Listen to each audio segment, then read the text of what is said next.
अस्सलाम वालेकुम, मैं हूं फरासत सईद। सवाल न्यूज़ में खुशामदीद। व्यूवर्स, मेरे साथ मौजूद हैं एडी अब्बासी साहब, केपी के स्पेसिफ़िकली एबटाबाद के अंदर सहाफ़त की दुनिया में एक बहुत बड़ा नाम समझा जाता है।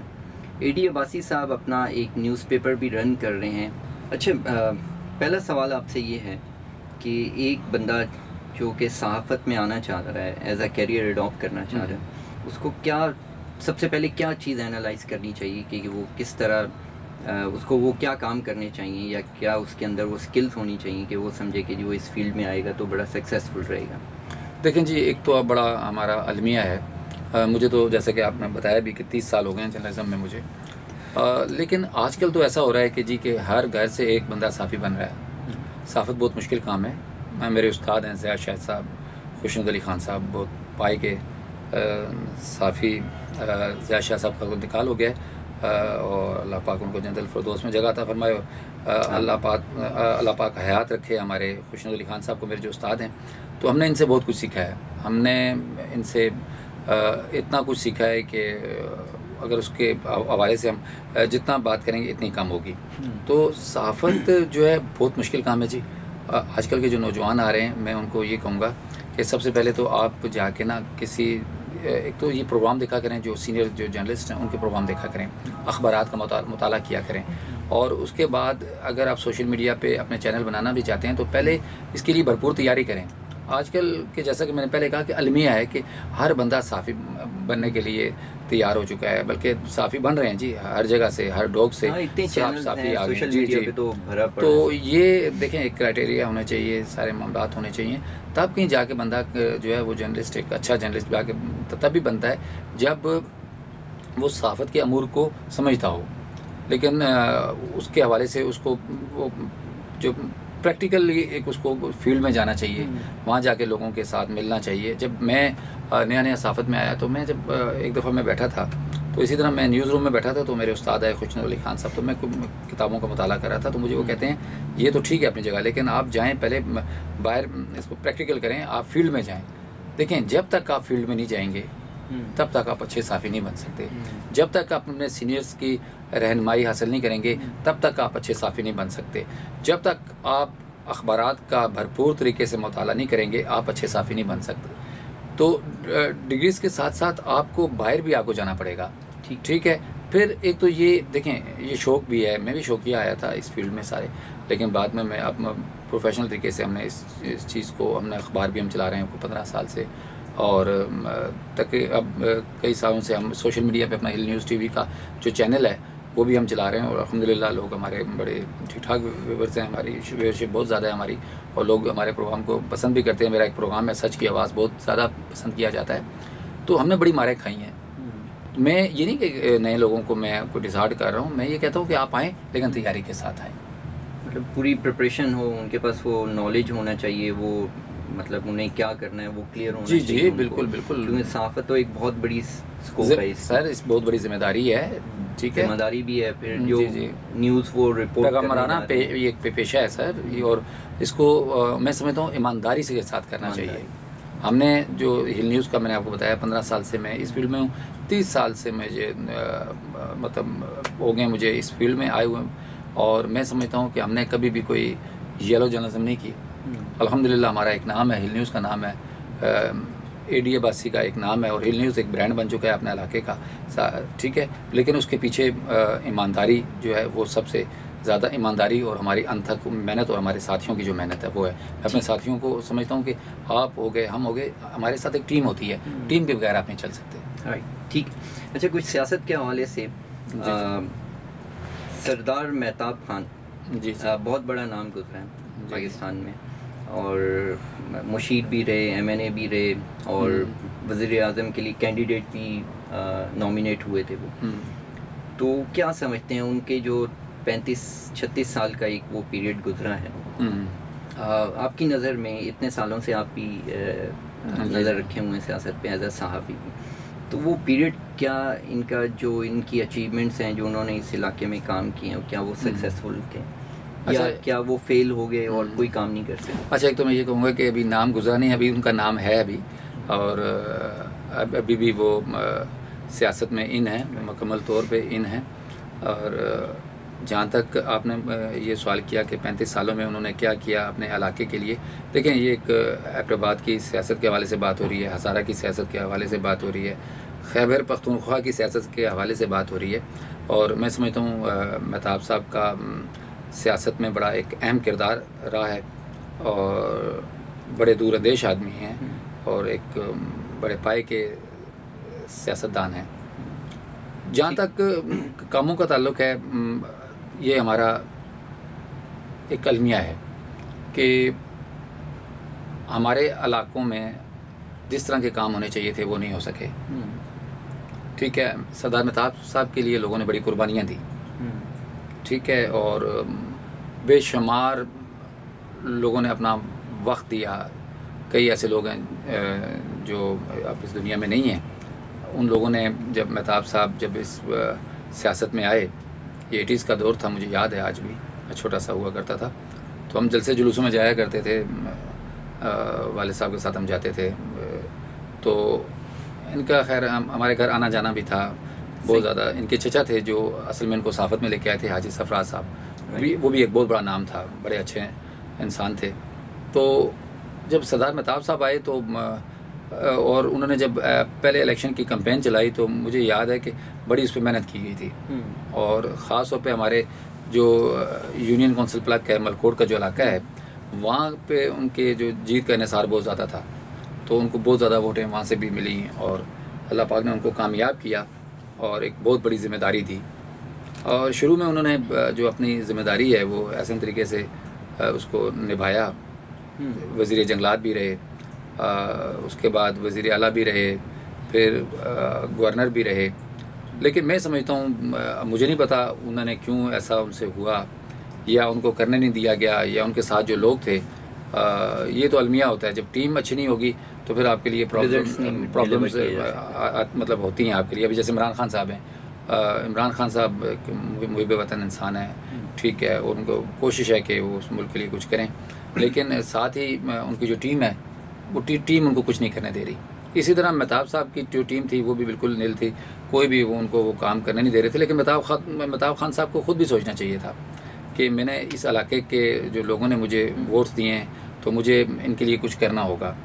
हमारे इलाके के जो लोग थे उनको भर्ती किया जाता, एजुकेशन के डिपार्टमेंट जो था, अच्छा हेल्थ का डिपार्टमेंट था, और पुलिस के डिपार्टमेंट्स मुख्तलिफ जो वहाँ पे हैं, खैबर पख्तूनख्वा में थे, वहाँ पे हमारे लोगों को भर्ती किया जाना चाहिए था। तो ये चीज़ें अफसोस का मुकाम है कि ये चीज़ें नहीं हो सकी, बल्कि हमारे मलकोट से शायद 1-2 बंदे सरकारी नौकरी जिनको मिली होगी, बहुत कम लोग हैं। बेटे मैं आता हूँ, मैं उनकी ज़रा पूरी मैं उनके बेटे उनकी तरफ भी आऊँगा। तो थोड़ा सा अलमिया ये है कि महताब खान साहब को जो डिलीवर करना चाहिए था वो नहीं कर सके। वो उसका उनको नुकसान भी हुआ है सियासत में आगे जाके, शायद उनको इस बात का एहसास भी अब हो, क्योंकि देखें जब आप वज़ीर आला बनते हैं और जब आप गवर्नर बनते हैं तो ख़ास तौर पर जब वज़ीर आला का उनके पास ओहदा था तो उस टाइम वो इस इलाके को बहुत आगे लेके जा सकते थे, सेहत के हवाले से वो बहुत कुछ कर सकते थे, ठीक है, रेवेन्यू उनको हासिल हो सकता था हमारे इस इलाके से, तो लेकिन सूबाई हुकूमत को, लेकिन कोई ऐसा वो अफसोस का मुकाम है कि कोई ऐसा काम नहीं कर सके। हमारी सड़कों के बड़े बुरे हालात हैं और हमारे तालीमी हालात बड़े गंभीर हैं। ये नहीं मैं कहता कि बिल्कुल ही उन्होंने काम नहीं किया, काम किए हैं, काम उन्होंने किए, लेकिन जिस तरीके से करने चाहिए थे, जिस तरह का उनका एक सियासत में एक नाम था, जो ओहदे उनको मिले, उन ओहदों के साथ वो काम नहीं कर सके जो उनको करने चाहिए थे। वरना शायद आज हमारा जो इलाका है, ख़ास तौर पे ये जो हज़ारा पूरा है, ये तो आज जन्नत बना होता। बिल्कुल, बहुत फ़र्क पड़ता। जी। अच्छा, मैं पूछ रहा था, इनके बेटे जो शमून खान साहब हैं, जी, मतलब बहुत ही मुश्किल से मुबीनुर रहमान अब्बासी साहब हैं के मुकाबले में यूसी लेवल का इलेक्शन जो है वो जीते हैं, जबकि ख़ुद MPA भी रहे हैं, और उनके वालिद साहब भी बड़ी मतलब सीनियर पोजीशन पे थे PML के अंदर भी, बहुत उनका स्टेक रहा है, मतलब अच्छे खासा असर और रसूख था। क्या वजह है वो मतलब इस स्टेज पे आके मतलब वो जीत नहीं पाए, उस तरह से कामयाबी हासिल नहीं कर सके जिस तरह से हासिल कर सकते थे? देखें, जैसे कि अक्सर आपने देखा ना कि एक आर्टिस्ट होता है, तो कुछ ज़रूरी नहीं है कि अगर वो आर्टिस्ट एक हीरो के लेवल पे आ जाता है और बड़ी शोहरत हासिल करता है तो उसके औलाद भी आगे जाके कोई हीरो बनेगी। कई लोग आए हैं वो नाकाम हुए।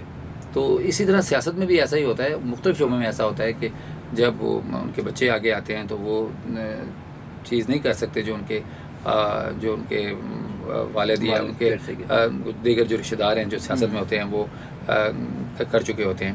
तो शमून साहब जो हैं वो वाकई मतलब सियासत में अपना वो नहीं इतना वो कर सके जो उनको करना चाहिए था। उन्होंने मेरा ख्याल है वो ज़्यादातर के साथ रब्ता वो नहीं रब्तों का फुकदान उनका रहा है।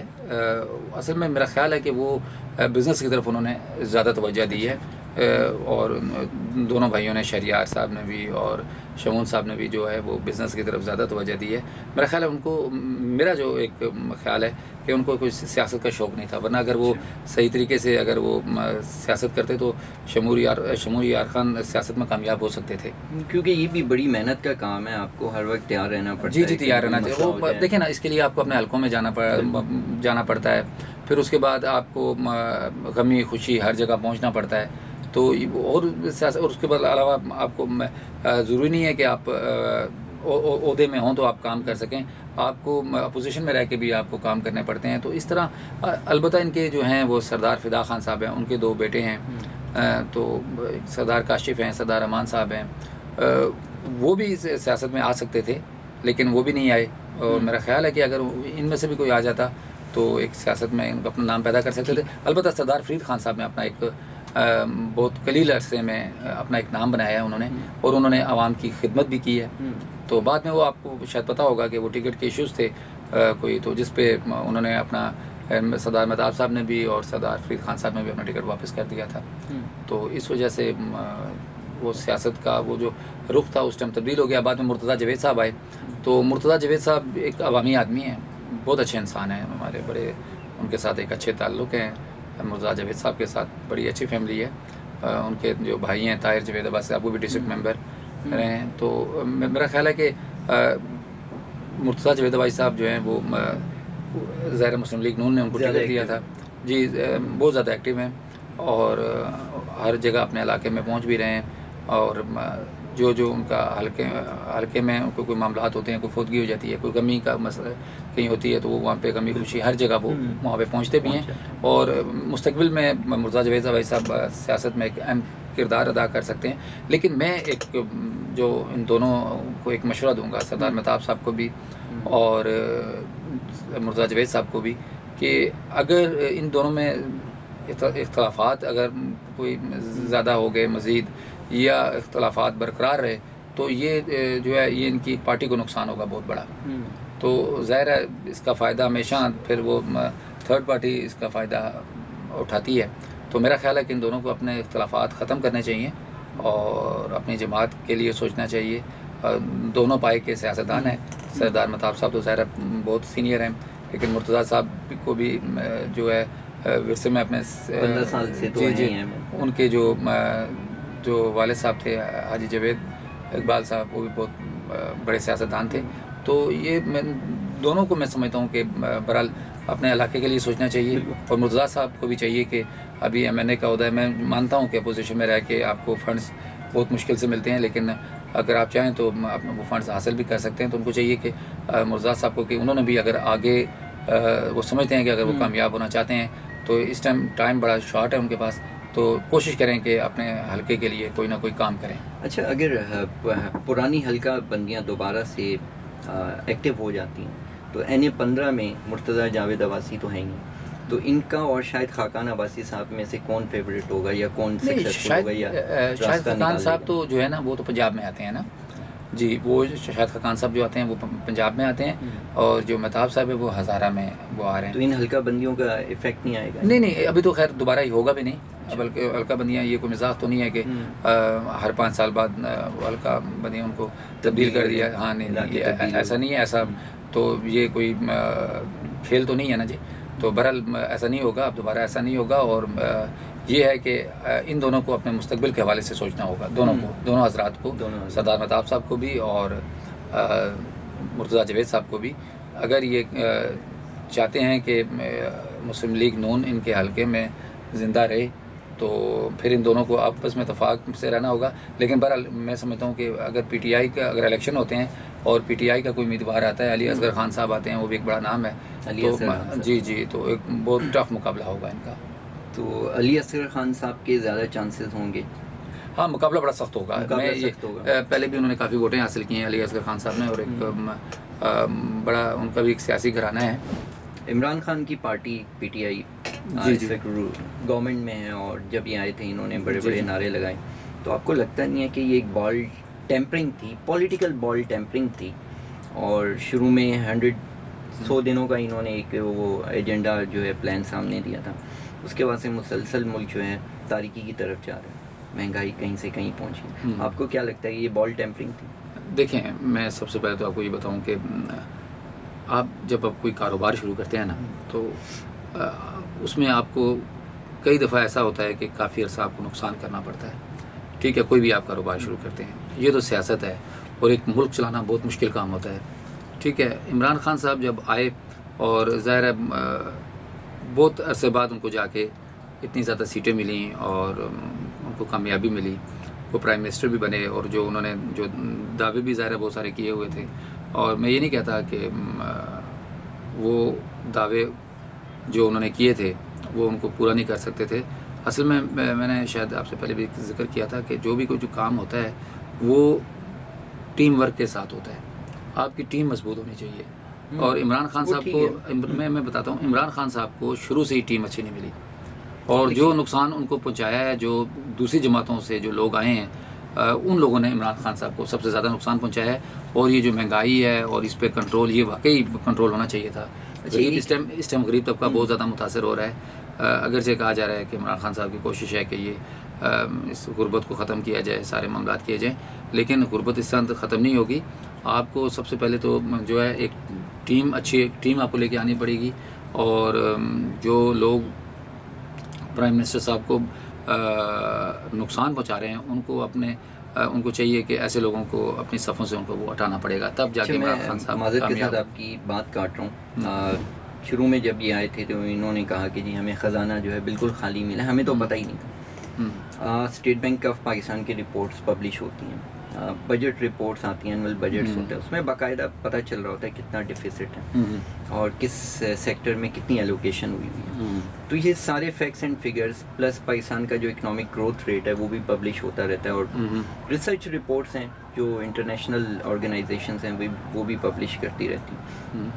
तो ये सारे फैक्ट्स एंड फिगर्स अपनी जगह थे। इसके बावजूद बाद में इलेक्शन विन करने के बाद एज अ प्राइम मिनिस्टर होने के बाद वो ये कहते हैं कि जी मुझे तो पता ही नहीं था कि ख़जाना खाली पड़ा है और हमें तो सब कुछ जो है लुटा हुआ मिला है। तो ये क्या सही था ये बात कहना, या ये भाषण था, पॉलिटिकल भाषण था? देखें, कोई भी जब सियासी जमात आती है ना, बरसर इक़्तिदार आती है, तो वो यही कहती है कि जो है ख़जाना है वो खाली है। ठीक है, ज़ाहिर है हो सकता है ऐसा मुमकिन भी हो कि उस टाइम जब वो आए और उस टाइम ख़जाना खाली हो, और उस ख़जाने को भरने के लिए उनको बड़ी मेहनत करनी थी, तो वो ख़जाना तो नहीं तो था ना। हाँ, पता था। जी मतलब आवाम को ये बोलना कि जी सिर्फ इंटेंशन जो मुझे लगी मेरी एनालिसिस में कि जो पिछली रूलिंग गवर्नमेंट्स रही हैं उनके ऊपर इल्ज़ाम डाल देना। देखें, ये बात आपकी सही है कि आप सारे इल्ज़ाम आप दीगर हुकूमतों को नहीं आप वो दे सकते। पहले ज़ाहिर पीपल्स पार्टी भी आई, नून लीग भी आई, और ये इनकी जो पीटीआई की हुकूमत, तो आपको पता है सूबाई हुकूमत तो पहले भी थी, सुबह खैबर पख्तूनख्वा में इनकी हुकूमत रही है। तो बहरकैफ बजाय मैं समझता हूँ कि अब भी इनके पास अभी थोड़ा टाइम है कि ये इल्ज़ामात की सियासत को ये ख़त्म करें और अपने कामों की तरफ दें। जो गुर्बत है उसके ख़ात्मे के लिए कोई तरजीह बुनियादों पर कोई काम करें। और अभी उन्होंने जैसे कि वज़ीर ख़जाना जो उन्होंने मुकर्रर किए हैं, तो उनको ये हदायत जारी करेंगे जी कि देखें सब कुछ हो सकता है, लेकिन ये देखें कि हमारे मुल्क में रमज़ान आता है, दीगर मुल्कों में आप अरब ममालिक में चले जाएं, इवन आप यूरोप के जो ममालिक हैं वहाँ पे आप देख लें कि वहाँ पे मुसलमानों के लिए चीज़ों को सस्ता कर दिया जाता है। ठीक है, हर चीज़ पर उनको डिस्काउंट दिया जाता है। लेकिन हमारे यहाँ पे देख लें कि जब रमज़ान आता है तो हर चीज़ महंगी हो जाती है, दस्तरस से बाहर हो जाती है लोगों की। तो क्लेम तो बहुत किया जाता है, लेकिन हाँ जी, अभी आप देख लें बिजली के बिल आप देख लें, सुई गैस के बिल देख लें, ठीक है, इतने ज़्यादा लोगों के आ रहे हैं। अब एक गरीब आदमी जो तनख्वाहदार था, जो बंदा है, जिसकी तनख्वाह ही 25,000 होगी, 30,000 होगी, वो आप मुझे बताएं कि वो घर का खर्चा कैसे चलाएगा, वो बिल भी देगा। और एक इवन एक मज़दूर को देख लें आप, ठीक है, वो मज़दूर जो है वो उस बेचारे को, अब ये कहते तो हैं कि हमने 25,000 उसकी तनख्वाह मुकर कर दी, लेकिन अभी भी मज़दूर बेचारे कई ऐसे हैं जो सिर्फ 12-15 हज़ार में गुजारा कर रहे हैं, पूरा दिन मेहनत करते हैं। अब मुझे बताएं कि वो बिजली के बिल कहाँ से अदा करेंगे, वो जाके वो अपने जो रोज़मर्रा की जो एशिया हैं वो कहाँ से खरीदेंगे। तो ये जो आप देखते हैं कि खुदकशियाँ और ये जो जुराइम में इजाफा हो रहा है, वो सिर्फ इसी वजह से होता है।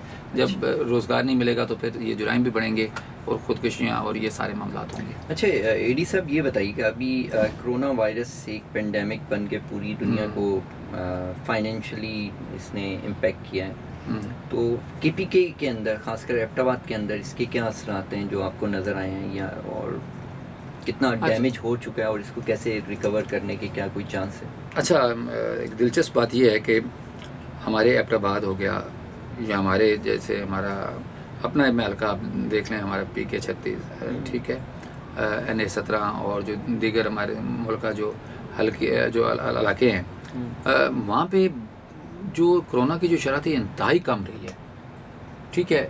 अब ये हैरान कुन बात है कि उन इलाकों में, ठीक है, कोरोना के जो पेशेंट्स थे वो बहुत कम थे, और जो शहरों में जो हमारे जो उन इलाकों के जो लोग हैं वो इसका शिकार होते रहे।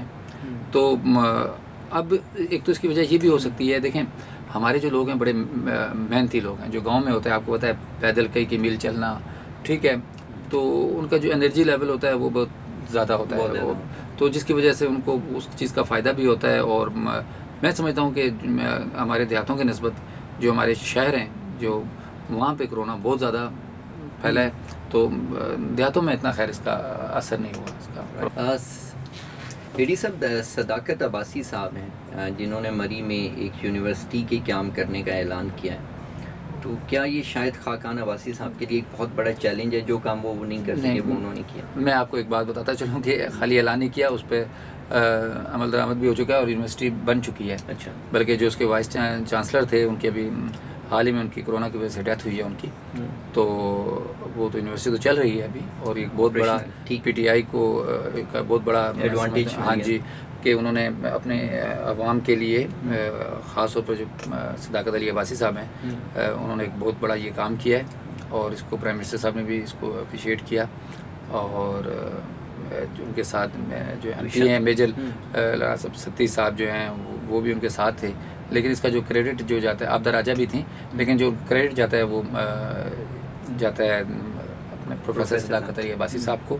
और शाहिद खाकान साहब, देखें शाहिद खाकान साहब के पास भी बहुत बड़ा टाइम था उनके पास, वो प्राइम मिनिस्टर रहे वो उनके, और मैं समझता हूँ कि इस अरसे में वो भी बहुत कुछ सरदार महताब साहब की तरह, जिस तरह वो नहीं कर सके कोई इतना काम, इसी तरह जो शाहिद खाकान अब्बासी साहब हैं, उन्होंने भी कोई ख़ास काम अपने इलाके के लिए नहीं किया। अगर वो चाहते तो एक मुख्तसर वक्त में अपने इलाके को बहुत आगे लेके जा सकते थे। तो ये बड़ा मैं समझता हूँ कि अपने इलाके के लिए सेटबैक है शाहिद साहब के, बहुत बड़ा नुकसान है जी इलाके के लिए, इस वजह से भी कि देखें शाहिद खाकान साहब का भी एक सियासत में एक बहुत बड़ा नाम है। उनके जो वालिद साहब थे खाकान अब्बासी साहब, एक बहुत बड़े इंसान भी और बहुत बड़े सियासतदान भी थे, और उन्होंने उस दौर में, अपने दौर में, जब 80s का जो दौर था, उस दौर में उन्होंने सऊदीया में अपने लोगों को मुलाज़मतें दी, और उस चीज़ को लोग आज भी याद करते हैं। लेकिन शायद खाकान साहब वो काम नहीं कर सके। अलबत्ता उन्होंने एयरलाइन में ज़रूर लोगों को उन्होंने जॉब्स दी, लेकिन जिस तरह काम करना चाहिए था शाहिद खाकान साहब को, उस तरह से वो अपना किरदार अदा नहीं कर सके सियासत में। अच्छा एडी साहब, नज़ीर अब्बासी साहब PK 36 के हैं, तो उनकी परफॉर्मेंस अभी तक अपने हल्के में कैसी रही है, इस पर थोड़ा सा आप हाईलाइट कीजिएगा। देखें जी, नज़ीर अब्बासी साहब हमारे बड़े अच्छे दोस्त हैं, और PTI से पहले वो मुस्लिम लीग नून के साथ वो वाबस्ता रहे हैं सियासत में, और महताब साहब के बड़े करीबी साथियों में उनका शुमार हुआ करता था। राइट।